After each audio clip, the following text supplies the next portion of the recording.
بسم اللہ الرحمن الرحیم۔ ہم پچھلے لیکچر میں کچھ بنیادی کانسیپٹ ڈسکس کر رہے تھے، جس میں کہ معاشی احتیاجات کے بارے میں ڈسکس ہوا تھا، اور اس کے بعد معاشی احتیاجات جو ہیں ان کی خصوصیات کیا ہیں اس پہ ڈسکشن ہوئی تھی، اور اس کے بعد ہم نے دیکھا تھا کہ افادہ کیا ہے، افادہ کی خصوصیات کیا ہیں، اور افادہ اور فائدہ مندی کیا ہے۔ آج ہم ڈسکس کریں گے معاشیات کی تعریفیں۔ تو جو پہلی تعریف معاشیات کی گئی وہ ایڈم سمتھ جو کہ کلاسیکل تھا اس نے پیش کی تھی۔ ایڈم سمتھ کلاسیکی مکتب فکر کا بانی تھا، اور اس نے 1776 میں 1776 میں ڈیفینیشن دی تھی، اور یہ پہلا معیشت دان تھا جس نے یہ ایک پراپر ایک ڈیفینیشن دی۔ اور اس نے ایڈم سمتھ نے ایک بک لکھی جس کا نام تھا اقوام کی دولت کی نوعیت اور وجوہات پر تحقیقی مقالہ، an inquiry into the nature and causes of wealth of nations. اس کے اندر ایڈم سمتھ نے معاشیات کی تعریف کی، جو کہ درج ذیل ہے: معاشیات دولت کا علم ہے جس میں پیدائش دولت، صرف دولت، تقسیم دولت اور تبادلہ دولت کا مطالعہ کیا جاتا ہے۔ یہاں پہ جو گرین شیڈ میں جو یہ لکھی ہوئی ہے، جو گرین سا باکس بنا ہوا ہے اس کے اندر، کہ معاشیات دولت کا علم ہے جس میں صرف دولت، جس میں پیدائش دولت، صرف دولت، تقسیم دولت اور تبادلہ دولت کا مطالعہ کیا جاتا ہے۔ کچھ لوگوں نے ایڈم سمتھ کی اس ڈیفینیشن کو فالو کیا جو اس مکتبہ فکر کے حامی تھے۔ اس میں ڈیوڈ ریکارڈو کا نام ہے، این ڈبلیو سینئر ہے، جے ایس مل ہے، مالتھس ہے۔ ان لوگوں نے بھی معاشیات کو دولت کا علم قرار دیا تھا۔ آگے ان میں سے دو لوگوں کی ڈیفینیشنز بھی لکھی ہوئی ہیں جو ویسی ہی ہے جیسے ہم پہلے ڈسکس کر چکے ہوئے ہیں۔ اس پر کچھ تنقید کی گئی اس ڈیفینیشن پہ۔ اس میں یہ تھا کہ جس دور میں ایڈم سمتھ نے معاشیات کی تعریف کی اس وقت مذہبی رجحانات اپنے عروج پر تھے۔ ایسے حالات میں دو جو فلاسفرز تھے، جس میں کارلائل اور رسکن کا نام سر فہرست ہے، انہوں نے دولت کے علم کو صرف اور صرف دولت کا حصول سمجھتے ہوئے رد کر دیا، اور اس پر کچھ اعتراضات اٹھائے، جن میں پہلا اعتراض تھا خود غرضی کا علم۔ کارلائل اور رسکن کے نزدیک دولت کا حصول انسان کو لالچی اور خود غرض بنا دیتا ہے، اس لیے انسان صرف دولت کا پجاری بن کر رہ جاتا ہے اور ہر وقت دولت کے حصول کے منصوبے بناتا رہتا ہے۔ اور اس کے بعد دوسرا پوائنٹ تھا شیطانی علم۔ رسکن نے دولت کے علم کو شیطانی علم قرار دیا اور کہا کہ دولت انسان کے اندر شیطانی اوصاف اور ایسی قوتیں پیدا کر دیتی ہے جو انسان کو روحانی اور اخلاقی اقدار سے دور کر دیتی ہیں۔ اور جو اس سے اگلا پوائنٹ تھا تنقید کا، وہ یہ تھا کہ محدود تصور۔ ایڈم سمتھ نے معاشیات کو دولت کے حصول تک محدود کر کے روحانی اور اخلاقی جذبات سے بالکل الگ کر دیا، جو اس علم کی وسعت کو محدود کر دیتا ہے۔ حالانکہ علم معاشیات میں دولت کی بجائے انسان کی معاشی زندگی کا مطالعہ کرنا چاہیے تھا۔ اچھا، آگے اس کے بعد جو نیکسٹ پوائنٹ وہ ہے دولت کا علم۔ کارلائل اور رسکن کے مطابق ایڈم سمتھ نے معاشیات کو صرف اور صرف امیروں کا علم قرار دیا ہے اور کہا کہ دولت کا حصول صرف امیروں تک محدود کر دیا ہے، اس لیے ایسا علم جو غریبوں کے معاشی مسائل کا جائزہ نہ لے اچھا نہیں ہے۔ اب اس کے بعد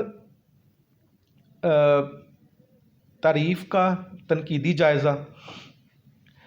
اگر معاشیات کی اس تعریف کی دولت کے تصور معاشیات کی اس تعریف میں دولت کے تصور کو بیجا اہمیت دی گئی ہے، لیکن اصل میں دولت بذات خود کوئی مقصد نہیں، بلکہ اس کے حصول کا مقصد انسانی ضرورتوں کو پورا کرنا ہے۔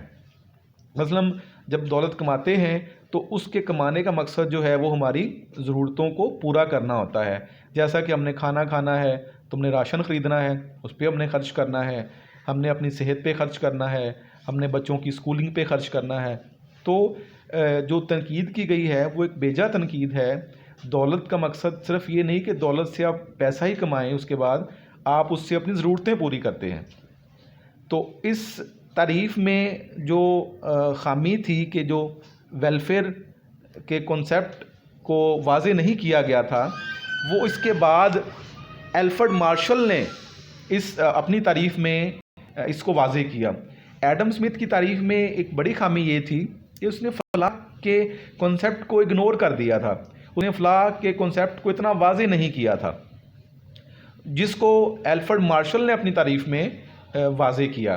الفریڈ مارشل نے 19ویں صدی کے آخر میں معاشیات کو ایک نئے سرے سے معاشیات کی تعریف کر کے اس کو دیگر عمرانی علوم کے ساتھ کھڑا کیا، اور کلاسیکی مکتبہ فکر کی تعریف جو غلط فہمیاں انہیں نہ صرف دور کیا بلکہ معاشیات کو دولت برائے مادی فلاح و بہبود کے تصور میں بدل دیا، اور کہا کہ انسان دولت اس لیے حاصل کرتا ہے تاکہ وہ تمام اشیاء خرید سکے جو اس کی مادی فلاح میں اضافہ کا باعث بنے. گویا انہوں نے معاشیات کو مادی خوشحالی کا علم قرار دیا. مارشل نے اپنی کتاب اصول معاشیات میں معاشیات کی ان الفاظ میں تعریف کی ہے. مارشل کی تعریف کچھ اس طرح سے ہے کہ معاشیات میں انسان کے ان تمام افعال کا مطالعہ کیا جاتا ہے جن کا تعلق زندگی کے روزمرہ معاملات سے ہے. اس میں انسان کی انفرادی اور اجتماعی کوششوں کے اس حصہ کا جائزہ لیا جاتا ہے جس کا اس بات سے گہرا تعلق ہے کہ انسان خوشحال زندگی کے مادی لوازمات کیوں کر حاصل کرتا ہے اور انہیں کس طرح خرچ کرتا ہے. بس ایک طرف تو یہ دولت کا علم ہے اور دوسری طرف جو کہ پہلے سے زیادہ اہم ہے خود انسانی زندگی کے ایک پہلو کا. تو یہ تعریف جو انورٹڈ کاماز میں لکھی ہوئی ہے یہ مارشل کی تعریف ہے. الفریڈ مارشل کے جو فالورز تھے، الفریڈ مارشل کیونکہ نیو کلاسیکل اکانومسٹ تھا تو اس کے جو فالورز تھے ان میں پروفیسر پیگو ہے، پروفیسر کینن ہے اور بیوریج جو ہے. اس نے بھی ان تمام لوگوں نے معاشیات کو مادی فلاح کا علم قرار دیا. اسی وجہ سے ان تمام ماہرین کو فلاحی معیشت دان بھی کہتے ہیں. اب اس کے بعد اس تعریف کے کچھ اہم نکات بھی ہیں. وہ اہم نکات کیا ہیں؟ پہلا اہم نقطہ یہ ہے، فلاحی ماہرین معاشیات کے نزدیک معاشیات میں انسان کے روزمرہ کے ان معاملات کا مطالعہ کیا جاتا ہے جن کا تعلق دولت کا حصول اور خرچ کرنے سے ہے. یہ اس کا پہلا پوائنٹ ہے کہ انسان جو ہے وہ اس کا مقصد یہ ہے کہ وہ اپنے روزمرہ کے معاملات کے حصول کے لیے دولت جو ہے اس کو کماتا ہے اور خرچ کرتا ہے. اس کا دوسرا پوائنٹ ہے کہ مارشل کے نزدیک معاشیات ایک معاشرتی علم ہے. اس میں ہم انسان کے معاشی مسائل کا جائزہ لیتے ہیں. جو لوگ معاشرے کے اندر رہتے ہیں ہم ان کا مطالعہ کرتے ہیں کہ وہ اپنے معاشی مسائل کو کیسے حل کرتے ہیں. تیسرا پوائنٹ ہے کہ مارشل کے نزدیک دولت انسان کی مادی فلاح کا ذریعہ بنتی ہے کیونکہ ہماری مادی ضرورتیں صرف دولت سے ہی خریدی جا سکتی ہیں، اس لیے دولت کا حصول لازمی ہے. اگلا پوائنٹ ہے، مارشل کی تعریف میں غیر مادی فلاح کے تصور کا ذکر نہیں ملتا. اس تعریف کے اندر جو ایک نقطہ مسنگ ہے وہ یہ ہے کہ اس میں غیر مادی فلاح جو ہے، مادی فلاح تو کا ذکر تو کر دیا گیا. مادی فلاح جو پہلے ہم مادے کی بات کر لیتے ہیں کہ مادہ ہر وہ چیز جسے آپ دیکھ سکتے ہیں، جس کا وجود ہے، جس کا وزن ہوتا ہے. لیکن غیر مادی فلاح بھی ہوتی ہے کہ ضروری نہیں ہے کہ ہم صرف چیزوں کے استعمال سے ہی فلاح حاصل کریں. بہت سارے مواقع ایسے ہیں کہ ہم غیر مادی چیزوں سے بھی فلاح حاصل کرتے ہیں، جیسا کہ ٹیچر کا پڑھانا جو ہے وہ ایک غیر مادی ذریعہ ہے فلاح کا. جیسا کہ ایک وکیل کا کسی کیس پر بحث کرنا ہے وہ ایک غیر مادی فلاح ہے جس کے ذریعے سے ہم اس کو کر سکتے ہیں. اور اس کے بعد جو ہے اگلا پوائنٹ ہے کہ مارشل کے مطابق انسان اور اس کی زندگی ہی معاشیات کے علم کا اہم جزو ہے. جس میں تمام انفرادی اور اجتماعی کوششوں کا جائزہ لیا جاتا ہے جو انسانی فلاح و بہبود کے لیے کی جاتی ہیں۔ اس میں انسان کی انفرادی جو انڈیویجول جو ہے وہ کوششیں اور اجتماعی کوششیں جو بہت سارے لوگ ایک گروپ آف پرسنز جو ہے مل کے کرتا ہے، ان تمام کی کوششوں کا جائزہ لیا جائے گا۔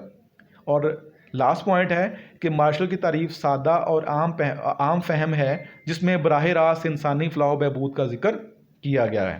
اس پہ بھی جیسا کہ ہم نے پڑھا تھا کہ ایڈم اسمتھ پہ تنقید کی گئی ہے، ویسے ہی مارشل پہ بھی کچھ تنقید کی گئی کہ مارشل کی تعریف میں کچھ خامیاں تھیں۔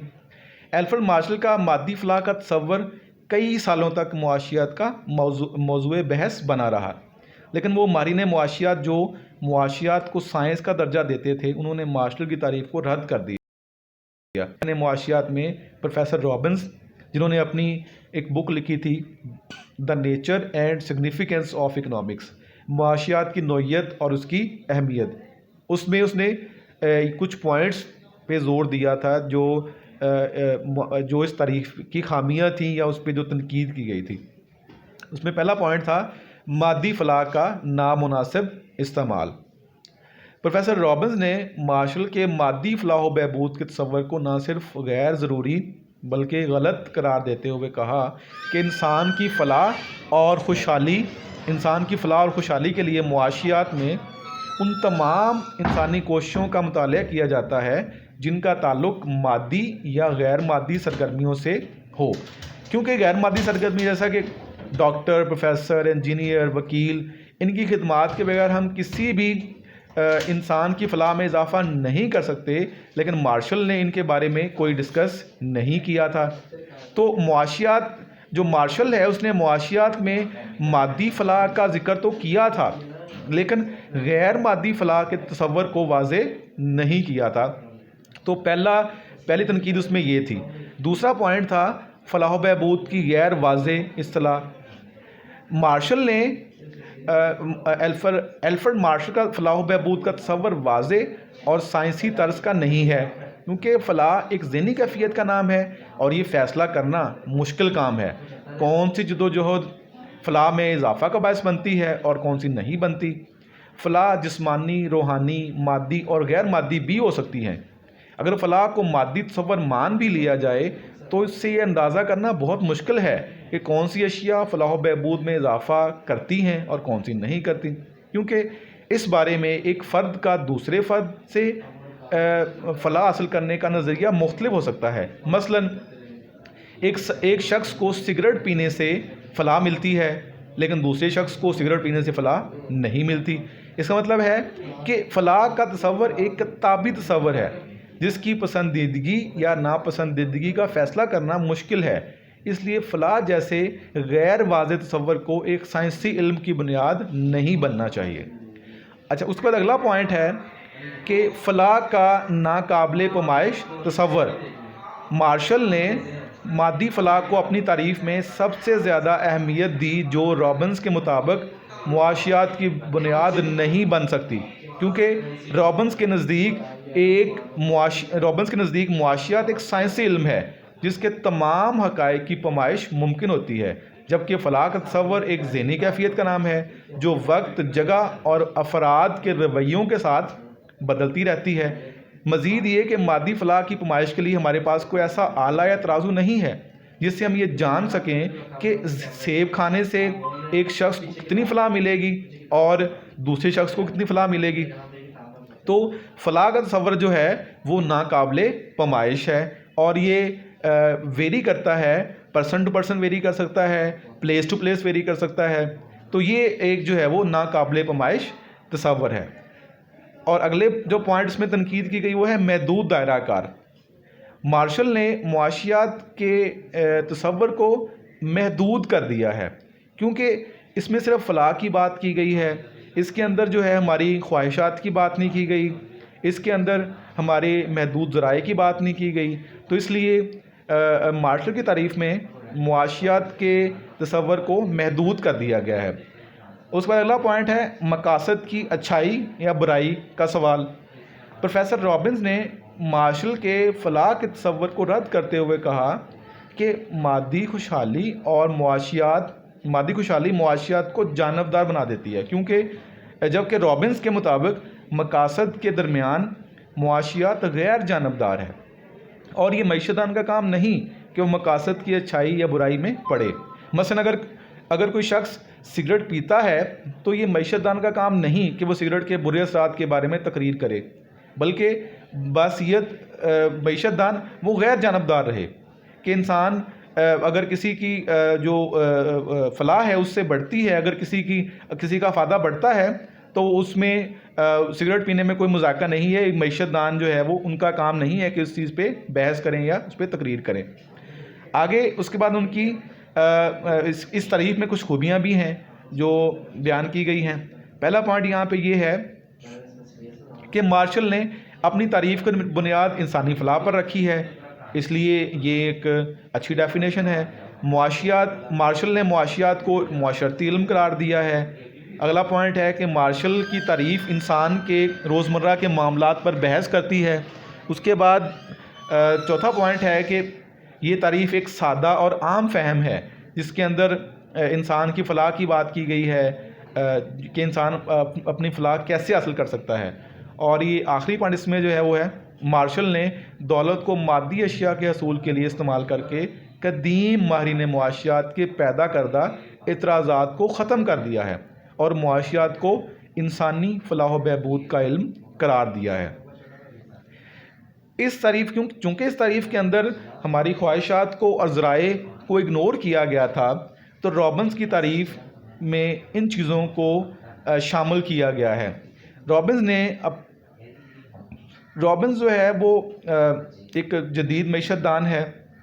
رابنس نے اپنی ایک کتاب لکھی جس میں معاشیات کی نوعیت اور اہمیت، nature and significance of economics, اس کے اندر رابنس نے معاشیات کی جو تعریف بیان کی ہے، یہ جو گرین باکس کے اندر تعریف دی گئی ہے، معاشیات ایک ایسا علم ہے جو انسان کے اس طرز عمل کا مطالعہ کرتا ہے جو لاتعداد مقاصد اور کامیاب ذرائع کے درمیان ایک رابطے کے طور پر ظاہر ہوتا ہے، جبکہ یہ ذرائع متبادل طور پر استعمال کیے جا سکتے ہیں۔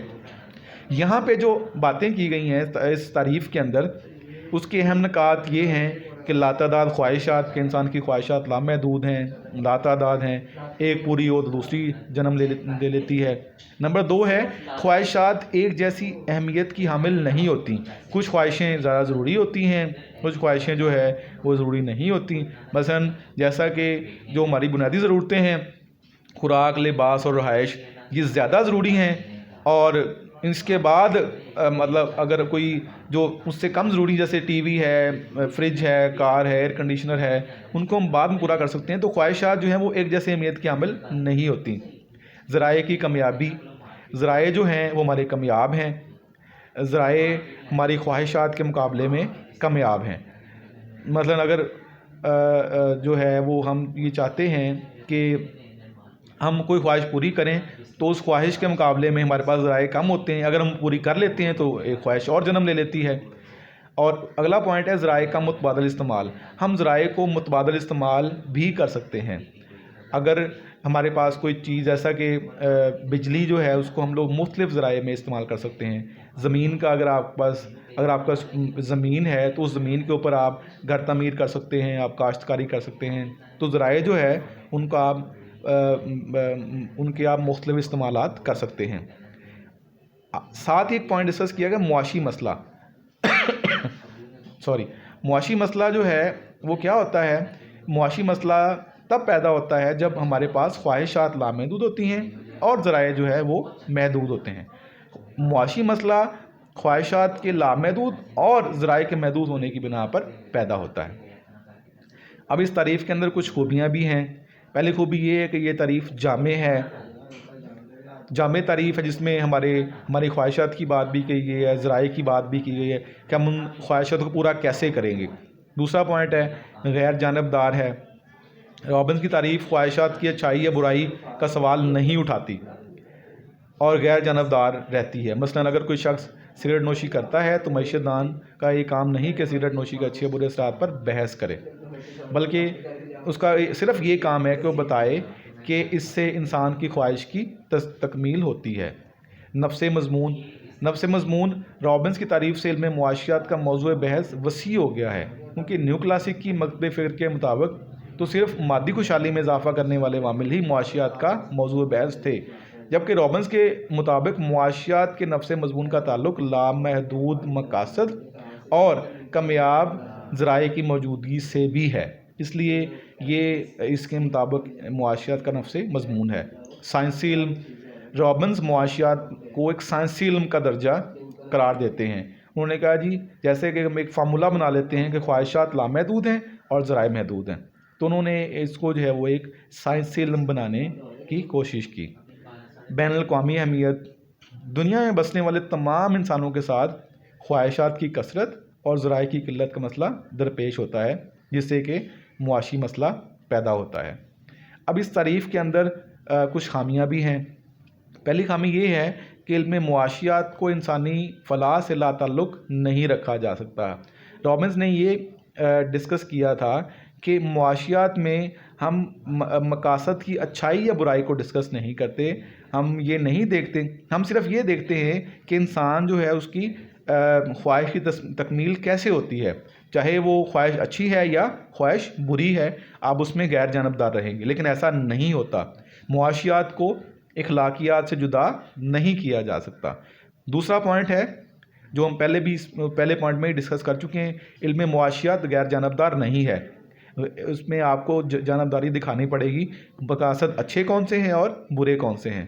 معاشی منصوبہ بندی اور ترقی کے تصورات کا فقدان، اس تعریف کے اندر معاشیت کی اس تعریف کے اندر معاشی منصوبہ بندی اور ترقی کے تصورات کا بھی ذکر نہیں کیا گیا، جو کہ آج کل کے دور کے لیے ضروری ہیں۔ قومی آمدنی اور بے روزگاری کو بھی ڈسکس نہیں کیا گیا، جو کہ آج کل کے بہت اہم مسائل ہیں۔ اخلاقی اقدار سے لا تعلقی معاشیات، ہم پہلے پوائنٹ میں اس کو ڈسکس کر چکے ہیں کہ ہم معاشیات کو اخلاقیات سے جدا نہیں کر سکتے۔ آپ کو یہاں پہ بتانا پڑے گا کہ معاشیات میں یہ چیزیں مطلب ہماری یہ چیزیں اچھی ہیں اور یہ چیزیں بری ہیں، مقاصد کی اچھائی اور برائی کو آپ کو ڈسکس کرنا پڑے گا۔ معاشیات کے دائرہ کار کی بیجا وسعت، مارشل نے معاشیات کی تعریف کو بیجا وسیع کر دیا ہے اور اس کو ایک سائنٹیفک طریقے سے پیش کرنے کی کوشش کی ہے، اس کو سائنسی درجہ دینے کی کوشش کی ہے، جو کہ صحیح نہیں ہے۔ معاشیات جو ہے اس کا تعلق لوگوں کے رویوں کے ساتھ ہے، معاشرے کے ساتھ ہے۔ لوگوں کے رویے جو ہیں وہ ایک فرد سے دوسرے فرد، ایک جگہ سے دوسری جگہ میں بدلتے رہتے ہیں، اس لیے آپ اس کو سائنسی درجہ نہیں دے سکتے۔ تینوں تعریفیں آپ نے پڑھ لی ہیں، اب آپ تینوں تعریفوں کا موازنہ کر سکتے ہیں پوائنٹ بائی پوائنٹ جو ہے۔ تو یہ ہم نے آج کلاس میں ڈسکس کیا ہے، تو ہم انشاءاللہ نیکسٹ کلاس میں دیکھیں گے کہ معاشیات کی وسعت کیا ہے اور اس میں کون کون سی پوائنٹس جو ہیں وہ شامل ہیں۔ انشاءاللہ ہم نیکسٹ کلاس میں ملتے ہیں۔ اللہ حافظ۔ جی لیکچر کارڈ ہے۔